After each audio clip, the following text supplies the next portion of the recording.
make the strings.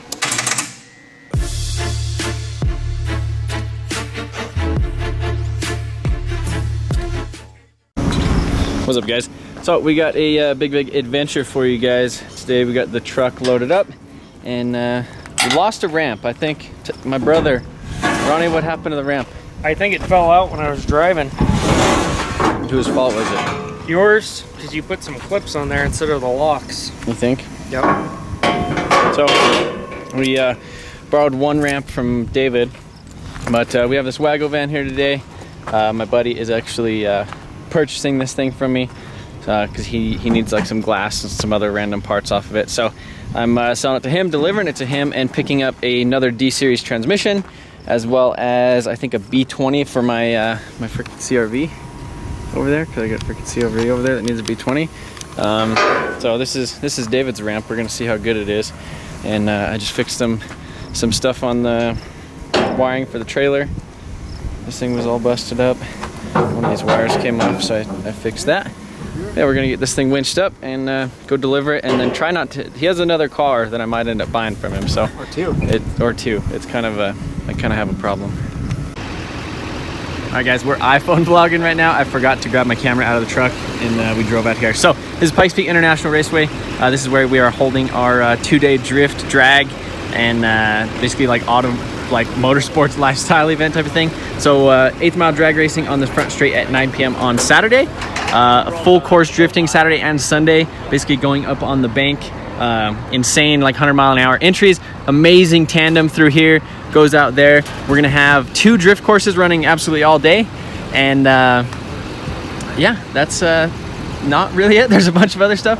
We at night, when we do the 8th mile drag races, we are still going to have another drift course open over here, and we're going to open it up for hot lapping. We're going to do some time challenge stuff with the drift cars. So, you know, we're trying to do a fastest drift car challenge. So fastest in the 8th mile, fastest, you know, best like drift lap type of thing, or at least it can do a drift lap, as well as you know, like an autocross style timed like lap event on this thing. But yeah, this is going to be like an open track, like hot lapping at night, which I'm really excited about. But yeah, that's it's gonna be a little bit of that. Check out the link event in the description. I'm really stoked about it. Again, 2 days camping, hopefully some other YouTubers and stuff. So yeah, be sure to come out and see what up.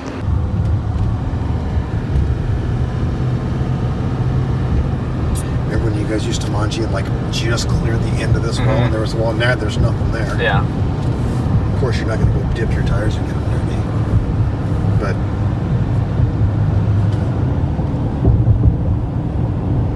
yeah, this course is so much fun. Dude, when you guys come way up here and like that's your brush marks, that's retarded. And then hooking it down into here, right?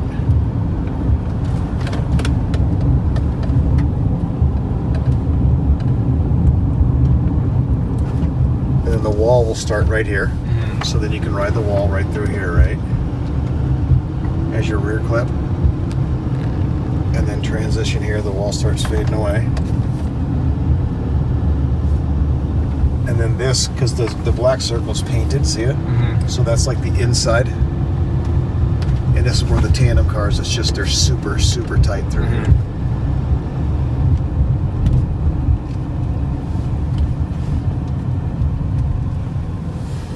And that's that.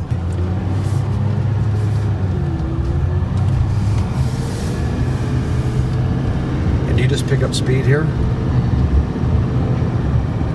Try to do like a little flick this way and then back out. Right.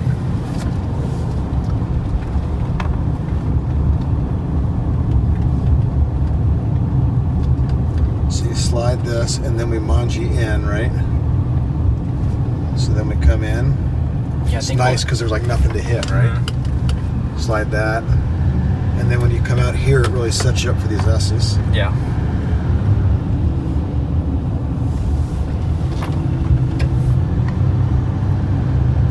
Will be right here against the green.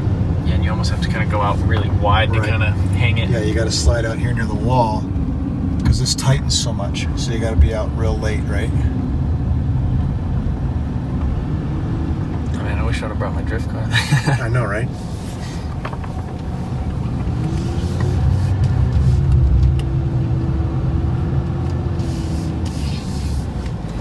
And then so on Friday we're gonna come in and set up? That's right. Okay. And then that's the lap. So if you... Isn't that terrible? Like, alright guys, so Ty, what's going on? Let's hear it. Alright, so that's what we're doing. We came up here, wasted our whole day. No, we didn't waste the whole day. We did a lot it of stuff. It wasn't wasted, but we went and got some tacos and some drinks. No, what happened before the tacos and drinks? Well, you sat in the parking lot for 2 hours and wasted our whole afternoon, but then we went and looked at an SRT4.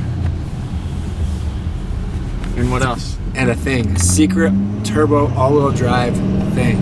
Well, the giant turbo, the biggest turbo. Big old turbo. It's probably the biggest turbo you own. No, honestly. I think it is. Besides like a 6-liter turbo, it's the biggest turbo you own. Well, I mean, it's the biggest actual turbo I own, or I'm gonna own potentially. Right, yeah. But so yeah, he was saying I wasted his time in the parking lot. So me and Levi, we just had to talk a lot about the whole like Drift Colorado thing and the event. There's just some details that we had to kind of iron out. And so we're figuring all that stuff up. I have a bed full of parts for another project that you guys are hopefully going to be stoked about me actually working on, maybe. And then I went up to my buddy Sean's shop to drop off the Wago van, because his Wago van needs some stuff, and he has a project car up there for sale, which I was thinking about buying, wasn't going to buy. My brother was like, "You probably don't need it." Probably don't need it. So then we left. But it would be pretty cool. Because he was hungry, Ty was hungry, and then we went and had some tacos, and now they're okay with me buying it. It's a Talon. It's not a Talon. It's an Eagle Talon. What is it, Ty? It's a Mitsubishi Eclipse. Okay, it's fucking piece of shit. That's gonna break more than Civic. Blake!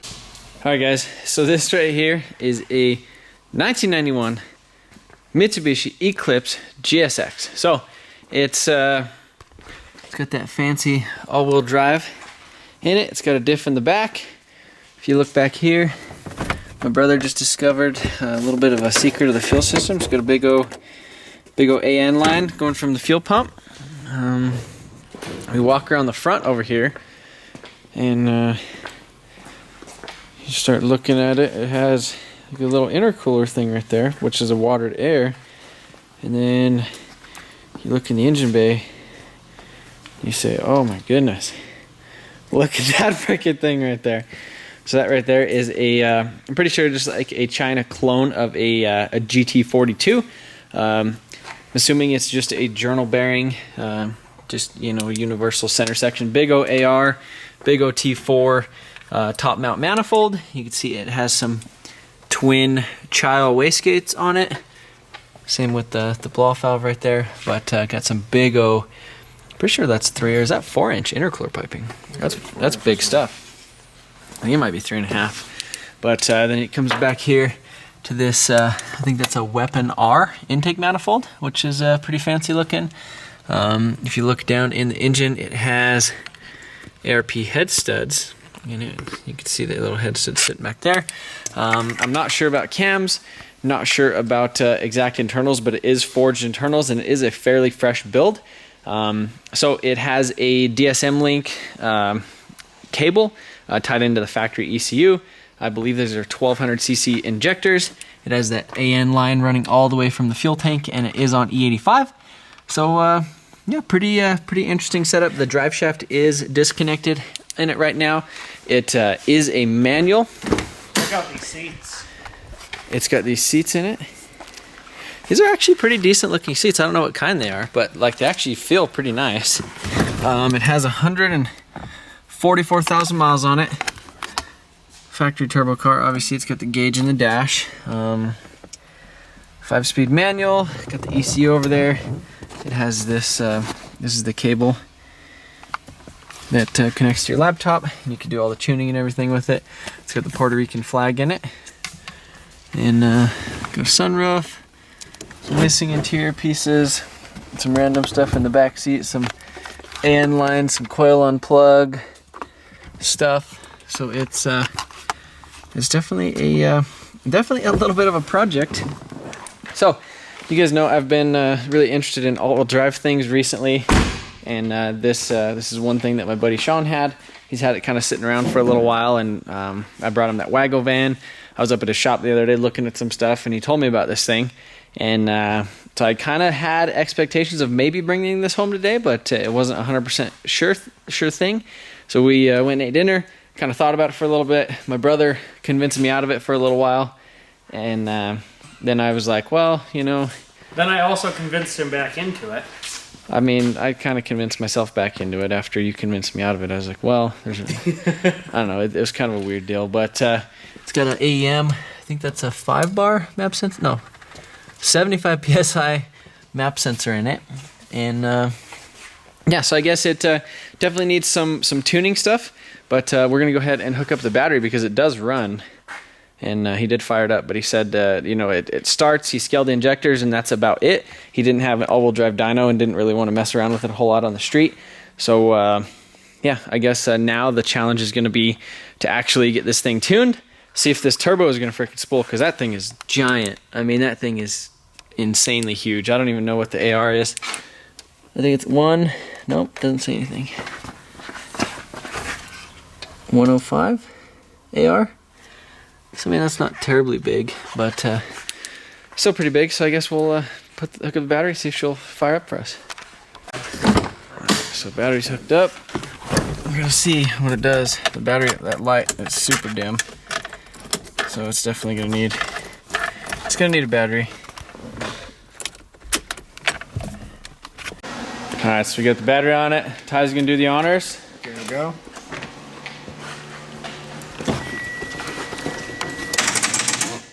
No. Here, let me wiggle them cables. Oh yeah, give her the wiggle. Give her the wiggle waggle. Will it start?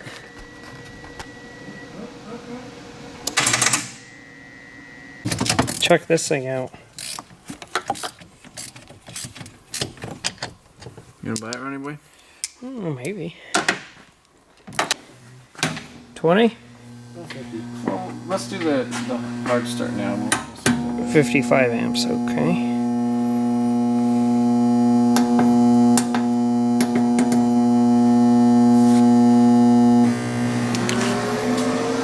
See, the 55 I feel like never works like how you think it would work. Well, let's try it. Ty?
It sounds like it runs pretty decent. Like,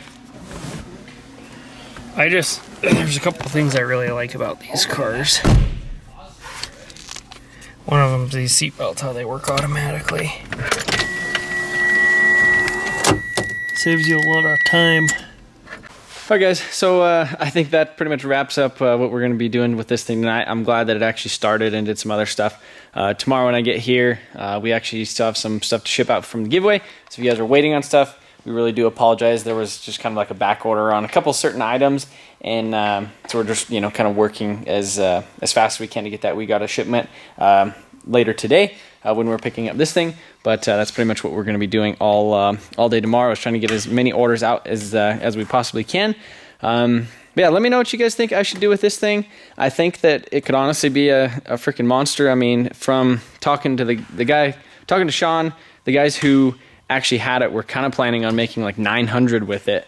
I don't know if it would or wouldn't. I mean, honestly, I've never really been in the DSM game or anything like that. I've had a couple of these things here and there, just kind of playing with them, but never actually made any power. So I'm really interested to actually see. I mean, the 4G63, I mean, that's a hell of an engine. People make tons of power on them, especially forged bottom end. I'm pretty sure this is obviously like the 6-bolt because it's in the 1G. You know, obviously all-wheel drive, manual transmission. Should be able to put the power to the ground. I hope it doesn't break transfer cases and stuff like that. I definitely think you need to get this valve cover ventilated a little bit more with like an actual, you know, catch can setup on it if it does start making some power. But yeah, just kind of let me know what you guys think. I kind of have my plans for it, but I guess we'll discuss that in the future. Overall, I think I just want to kind of get it tuned and go from there. And I'm not sure about this water to air, if I should actually do so. To order, there's not much room to even run like an external cooler, so I think you would pretty much have to run like an ice box on it, which doesn't, I mean, it's not the greatest for street driving, but I guess it depends on what exactly happens with this thing. But yeah, definitely a cool car. I've always been interested in these things. You know, I mean, the 1Gs are, you know, kind of an interesting like looking car. They actually look really cool in certain aspects, you know, with the right wheels and tires and stuff on them. But I definitely think the hood needs painted. And I don't know, what do you think, Ronnie? What I found. What was it? Keys for the hood. Yeah, they're in the center console. Oh wow. I don't know. I think it'll be a fun little car. I mean, it's not like a GTR or anything like that, but at least it's like a cheap car that's like a lot of fun to mess with.